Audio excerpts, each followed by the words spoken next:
नमस्कार, देश की बात में हाजिर हैं। पहले बात यूक्रेन की, क्योंकि बड़ी संख्या में भारतीय वहां फंसे हुए हैं। खार्किव में बढ़ते रूसी हमलों की चिंताएं उन्होंने बढ़ा दी हैं। सुबह मिलिट्री एकेडमी और पुलिस हेडक्वार्टर पर रॉकेट से हमला हुआ तो कुछ देर पहले भारतीय दूतावास ने नई एडवाइजरी जारी की है और इस एडवाइजरी में कहा गया है कि सभी भारतीय तुरंत खार्किव छोड़ें। ये नई एडवाइजरी जारी की है। इसमें कहा गया है कि सभी भारतीय तुरंत खार्किव छोड़ें। उनको यूक्रेन के हिसाब से शाम 6 बजे तक का वक्त दिया गया है। कहा गया है कि पेसोचिन, बाबाए, वेजल्यू, दोबका की तरफ जाने के लिए कहा गया है कि आप इन 3 जगहों की तरफ जाएं शाम 6 बजे तक। तो खार्किव के जो हालात हैं वो चिंताजनक बने हुए। बहरहाल बढ़ते दबाव के और बिगड़ते हालात के बीच फंसे छात्रों को वापस लाने की कवायद चल रही है।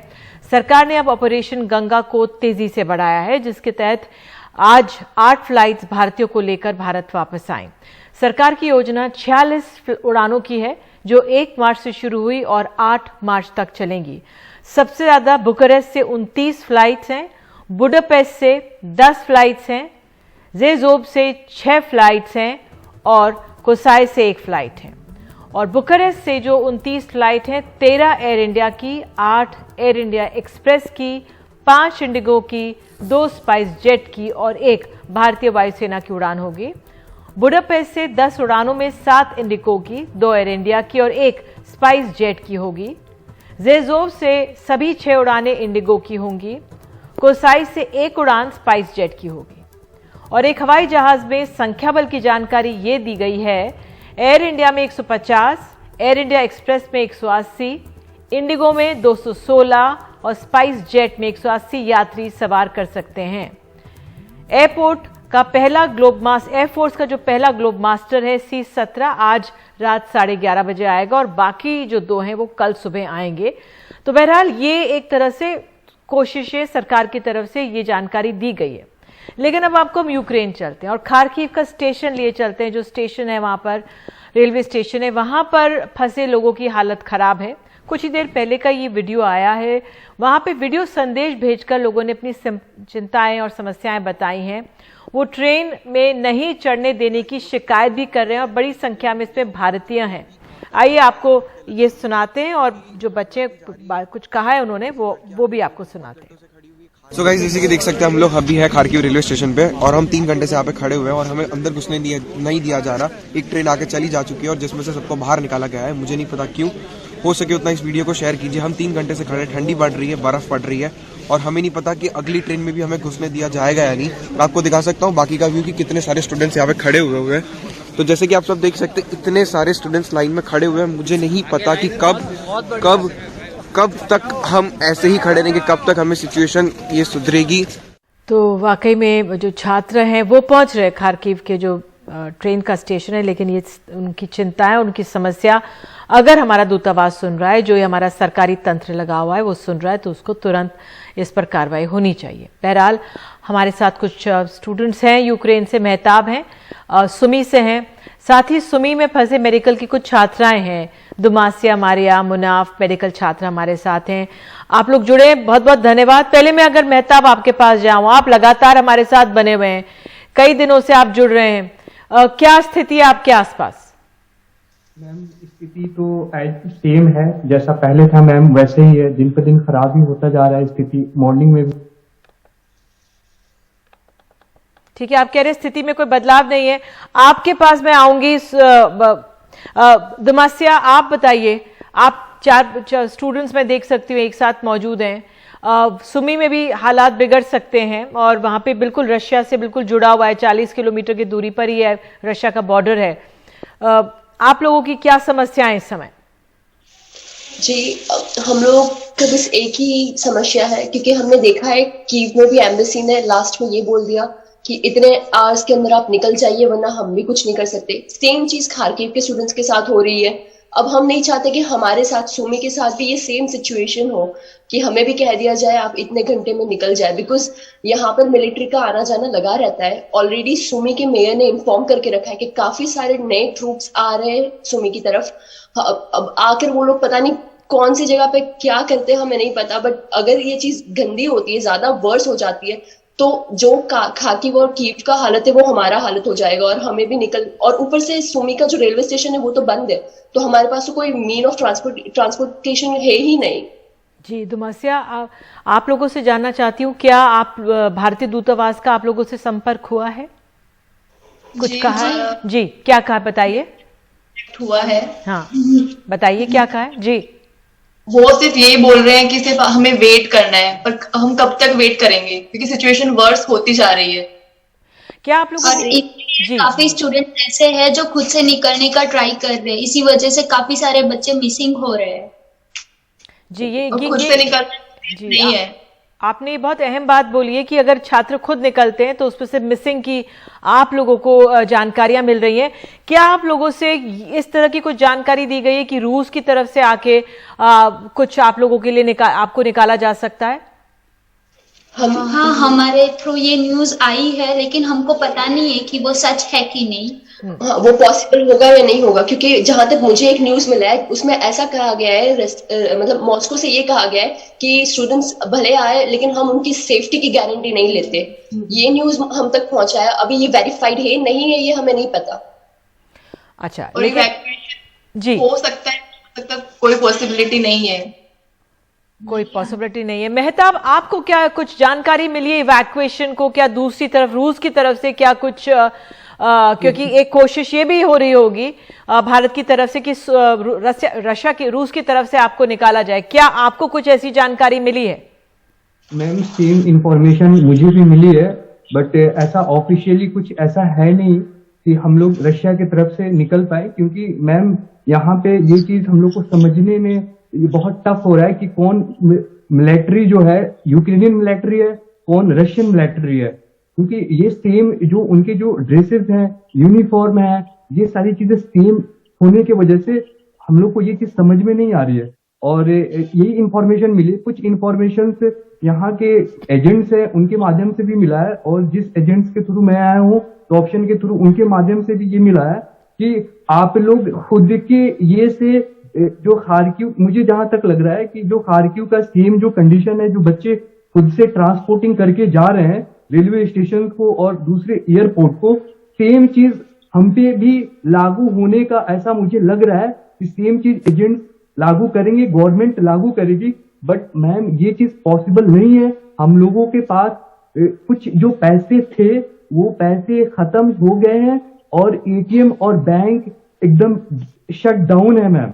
बिल्कुल मेहताब, इस समय चिंता सिर्फ ये है कि आप लोगों को एक तो कुछ खाने पीने का सामान मिलता रहे और जल्दी से जल्दी आप लोगों को इवैक्यूएट किया जाए।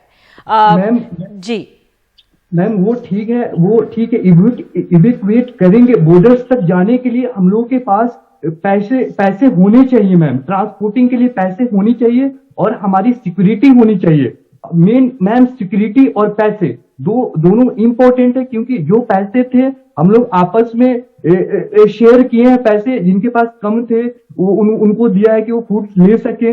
ऐसा करके सबके पास क्राइसिस है, पैसे की क्राइसिस है और एटीएम वर्क बिल्कुल नहीं कर रहा है, एटीएम में कैश नहीं है, बैंक क्लोज है। तो इस पे ये चीज भी गवर्नमेंट को देखनी पड़ेगी मैम। जी, जैसे मुझे अनुमान है कि सुमी में करीब 800 या 900 छात्र होंगे या 1000 भी छात्र होंगे।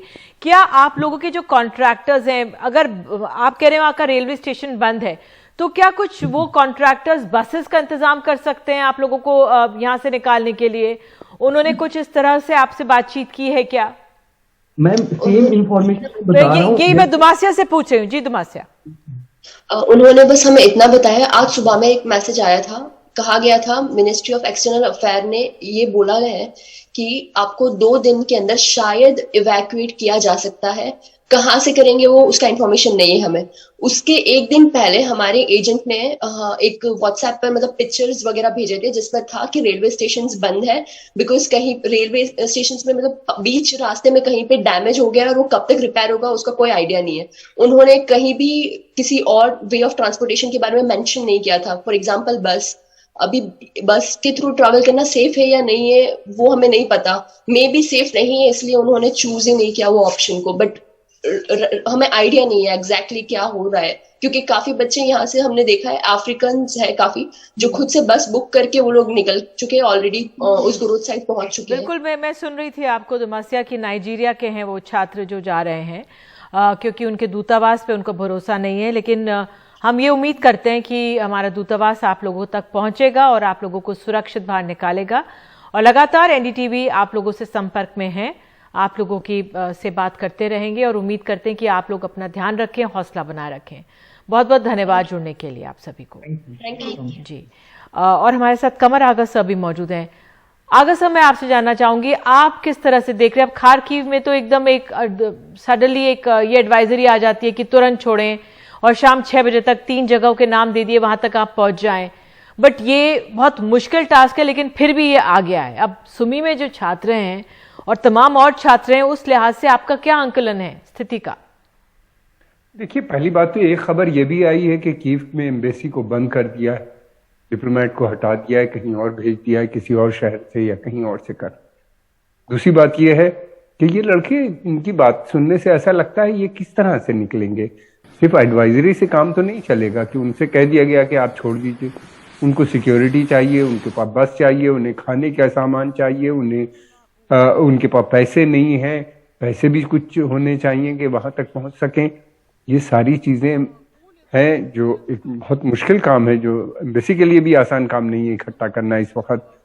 बहरहाल अब क्या कर रहे हैं, क्या प्लान है, वो उन्हीं ने बताया नहीं, उन्हीं ने केवल एडवाइजरी बाहर की है। मैं समझता हूं कि उनको चाहिए कि लगातार टच में रहें, लड़कों को बताते रहें ताकि उनका मनोबल बना रहे। बिल्कुल। और बड़ी मुश्किल आ जाएगी उनकी, इसलिए कि अब बच्चे जो हैं, ये सब लड़के और लड़कियां नर्वस तक नजर आ रहे हैं। इनकी भाषा से लग रहा है, इनके बोलने के स्टाइल से ये जाहिर हो रहा है साफ। दूसरी बात है कि हम लोगों ने बहुत डिले कर दिया, थोड़ा पहले इन बच्चों को निकालना था। ठीक था, भारत का स्टैंड था, भारत वो अच्छा स्टैंड है, मैं उसको कंडेम नहीं करता, लेकिन एम्बेसडर को बुला के प्राइवेटली मैं समझता हूँ अगर कह देते कि आप लोग निकल जाइए और पहले, या उनके लिए बस और उनका इंतजाम करा देते। स्टूडेंट एसोसिएशंस होती हैं वेरियस मेथड से, जो काम बाद में अब किया गया, तो ज्यादा बेहतर होता। बिल्कुल सर, क्योंकि जिस तरह से आज खारकीव के लिए ये एडवाइजरी जारी की गई कि तुरंत छोड़ें, अगर ऐसी ही भाषा की एडवाइजरी पहले जारी की गई होती तो बच्चे और अलर्ट होते, क्योंकि यूनिवर्सिटी की क्लासेस चल रही थी और वो लोग छोड़ नहीं पा रहे थे, उनको ये भी लग रहा था। और साथ ही जो तब की जो फ्लाइट चल रही थी, बहुत उसका किराया बहुत ज्यादा था, तो तब उनके लिए डिसीजन लेना, और तब सिर्फ एडवाइस था कि if you want you can leave, ऐसा सा था एडवाइजरी। लेकिन अब जो भाषा का प्रयोग किया जा रहा है, ऐसी ही भाषा में अगर छात्रों को पहले कहा जाता तो शायद वो और छात्र भी अलर्ट होते और एक कोशिश करते कि किस तरह से निकले। बहरहाल, अब मैं आपसे एक सवाल रशिया के बारे में पूछना चाह रही हूँ। कीव पर तो हमला है ही, खारकीव में जिस तरह से आज इतनी ज्यादा शेलिंग और बॉम्बिंग हुई है, रूस के आपको क्या आगे का अनुमान क्या लग रहा है उसके रुख का? देखिए, आज रशिया के फॉरेन मिनिस्टर ने फिर न्यूक्लियर धमकी दी है कि वो न्यूक्लियर होगी। इसके मतलब ये है कि रशिया ने साफ अपना स्टैंड क्लियर कर दिया कि वो उस अपने को कंटेन नहीं होने देंगे। वो एक शक्तिशाली देश है, शक्ति है उनके पास, और वो किसी भी हद तक जा सकते हैं जो उनके ऑब्जेक्टिव हैं, और यूक्रेन को वो कहते हैं वो पूरे हों। अगर नहीं होते हैं तो वो कब्जे की भी बात कर रहे हैं और दूसरी तरफ न्यूक्लियर ऑप्शन के लिए भी बात कर रहे हैं। आज फिर उन्हीं ने दोहराया है। उनके ऑब्जेक्टिव 2 हैं।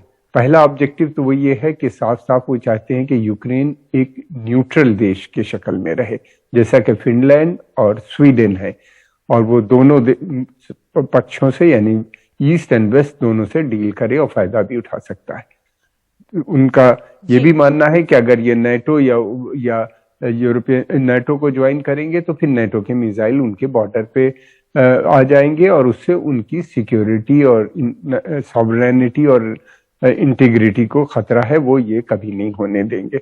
दूसरी तरफ उन्होंने ये भी कह दिया है कि हम बहुत शक्तिशाली देश हैं, हमारे पास पैसे भी हैं, सब संपन्न हैं, हम हर चीज से हम अपने को किसी भी सूरत में कंटेन, जो उनकी नीति है वेस्टर्न देशों की कंटेन करने की वो नहीं। जी, एक मेरा सवाल ये था कि जो खार्किव में स्थिति है, जिस तरह से बच्चों को बोला गया तुरंत निकले, या सुमी में जो रशिया के बॉर्डर से लगा हुआ है, क्या क्योंकि रूस एक भारत का दोस्त है, पुराना दोस्त है, क्या उस तरफ से उनको इवैक्यूएट किया जा सकता है? क्योंकि ऐसी खबरें आई कि इस तरह की पहल हो सकती है, लेकिन क्या ये सिर्फ कयास या अटकलें हैं? देखिए, मैं समझता हूं कि कल जो यशवंत सिन्हा जी ने बात की थी कि रशिया भी फॉरेन मिनिस्टर को जाना चाहिए या कोई बड़ा सीनियर लेवल पे वहां पे जाके इनके लिए बात करे। अब केवल ये लोग 50 किलोमीटर दूर पे 500-600 लड़के हैं, इनका इवैक्यूएशन पॉसिबल हो सकता है बहुत आसानी से, जो रशियन बॉर्डर के करीब है। और इनको लेकिन वहां पे जाके तुरंत बात करें, इसलिए कि कल परसों हर घंटे पे स्थिति बदल रही है और एक बार अटैक शुरू हो जाएगा तो नहीं। इसलिए कि उन्हीं ने कह दिया है कि वो जितना यूक्रेन की जो सेना है वो उसको पूरी तरीके से डिसआर्म कर देंगे, यानी उसका इंफ्रास्ट्रक्चर भी तबाह बर्बाद कर देंगे और सेना को भी नहीं छोड़ेंगे। दूसरी तरफ ये भी है कि यूक्रेन के अंदर काफी नेशनलिज्म इस वक्त जोरों पे है, वो लोग लड़ने के लिए भी तैयार हैं। तो स्थिति बहुत गंभीर होती चली जा रही है। जितनी जल्दी इन बच्चों का इवैक्यूएशन हो जाए, वहां से निकाल लिए जाए सेफली, मैं समझता हूँ उतना अच्छा होगा। गवर्नमेंट ने बहुत से प्लान किए हैं, अपना ग्लोब मास्टर भी भेज रहे हैं। आपने अभी बताया कि ये फ्लाइट्स आ रही है, मैं समझता हूँ इससे बड़ा अच्छा असर पड़ा होगा जो आपने बताया कि कौन कौन से प्लेन। देखिए, जो पेरेंट्स हैं और जो छात्र देख पा रहे हैं, उनको एक तरह से आश्वासन मिलेगा कि ये एक एटलीस्ट तैयारी है और एक कोशिश है। अगर 40 फ्लाइट्स की पूरी 8 मार्च तक कोशिश रहेगी तो ये बहुत अहम है, लेकिन हमारे छात्र कैसे यहाँ तक पहुंचे ये भी सुनिश्चित करना होगा और इसका भी हम सबका दायित्व, हमारी जिम्मेदारी बन जाती है। बहरहाल, आप जुड़े हमारे साथ, बहुत बहुत धन्यवाद। और यूक्रेन के हालात पे लगातार हमारी चर्चा बनी हुई है, क्योंकि कल ही हमने नवीन शेखरप्पा को खोया, एक छात्र है, और जब से वो खबर आई तमाम किस तरह से चिंताएं बहुत बढ़ गई हैं अपने छात्रों के भविष्य को लेकर। एक ब्रेक के बाद आपको उनके परिवार और उनकी मां, उनके पिता ने आज क्या कहा, क्या मांगे उन्होंने, सुनाएंगे।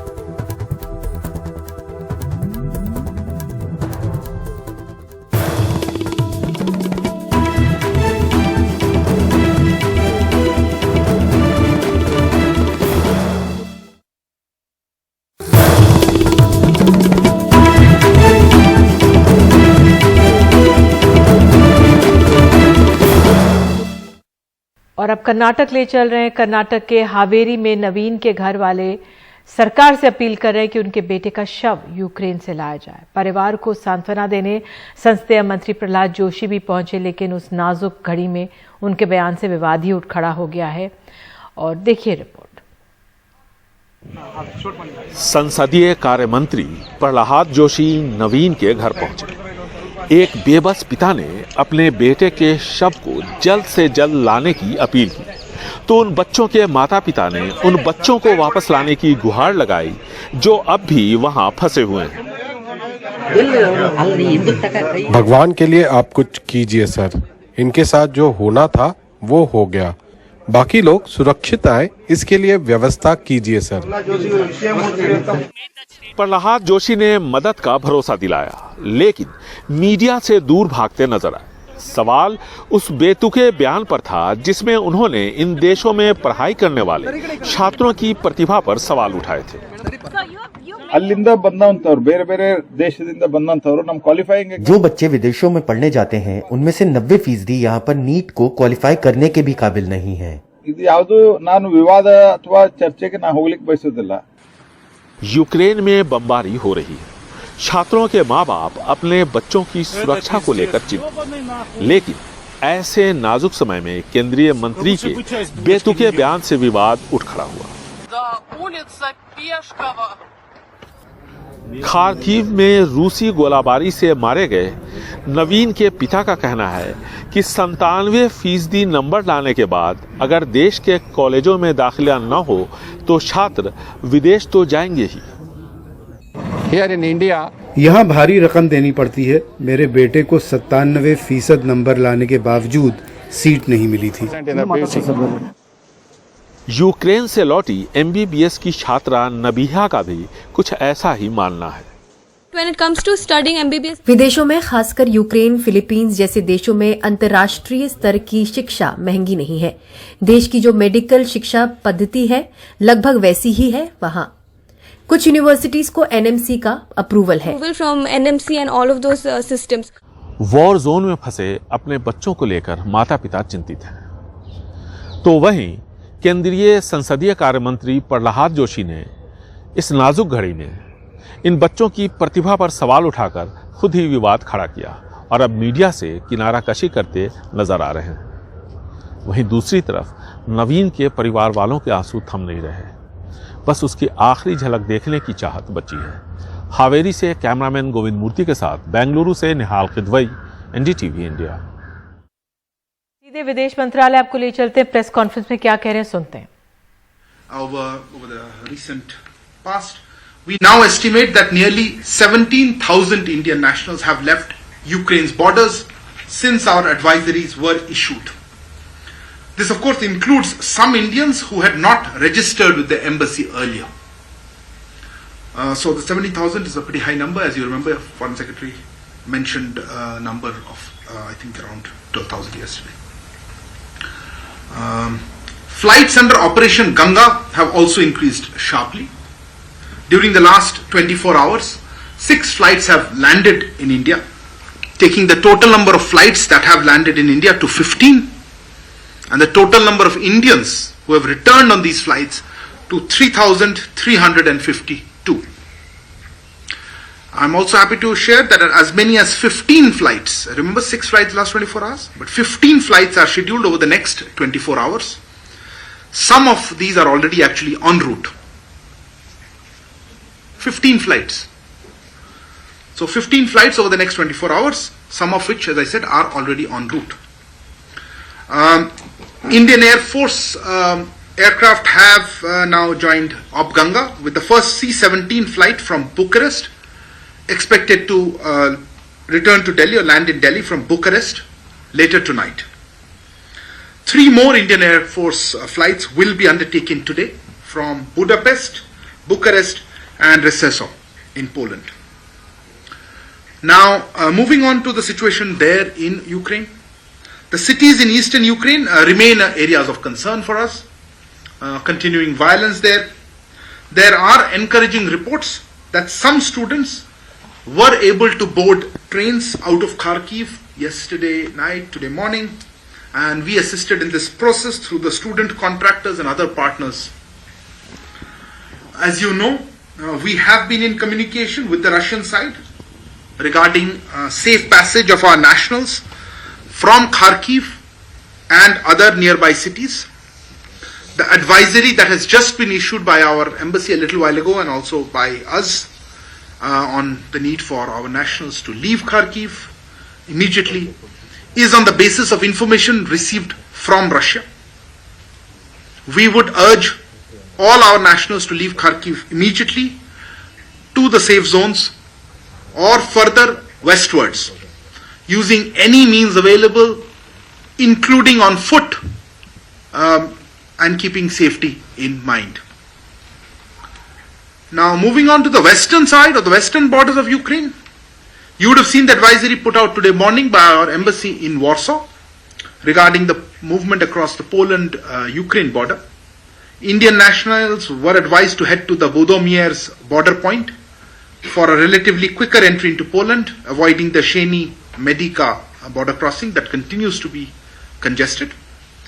I'm happy that that is actually working out quite well and more people are leaving through that. Of course, those who do cross the border on their own can directly proceed to a reception point on the Polish side that was indicated in that advisory. We are also trying to make arrangements for shelter and food in towns near the borders and requesting students not to go to those borders directly, as we said over the last couple of days. Now, with the arrival of Indian officials at the Embassy of India's Lviv office, this process will be strengthened and we should be able to assist people crossing the borders.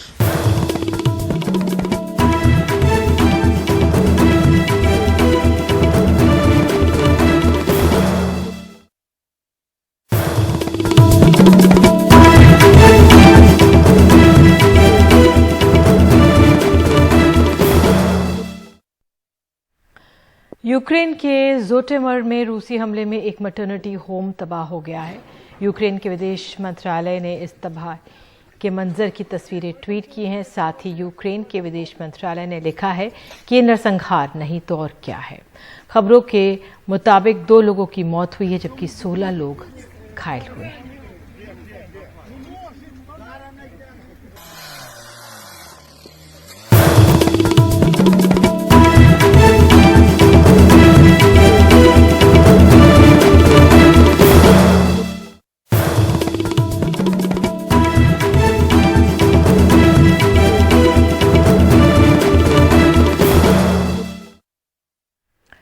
और Ukraine की राजधानी Kyiv के पास Bucha में बड़ी संख्या में रूसी टैंकों को तबाह कर दिया गया है। राजधानी कीव की ओर बढ़ रहे इन टैंकों पर बमबारी करके नष्ट किया गया। बताया जा रहा है कि यूक्रेन की सेना इन टैंकों पर ड्रोन से हमले कर रही थी और 64 किलोमीटर का जो रूसी सेना का काफिला कीव की ओर बढ़ रहा था, ये टैंक उसी का हिस्सा थे।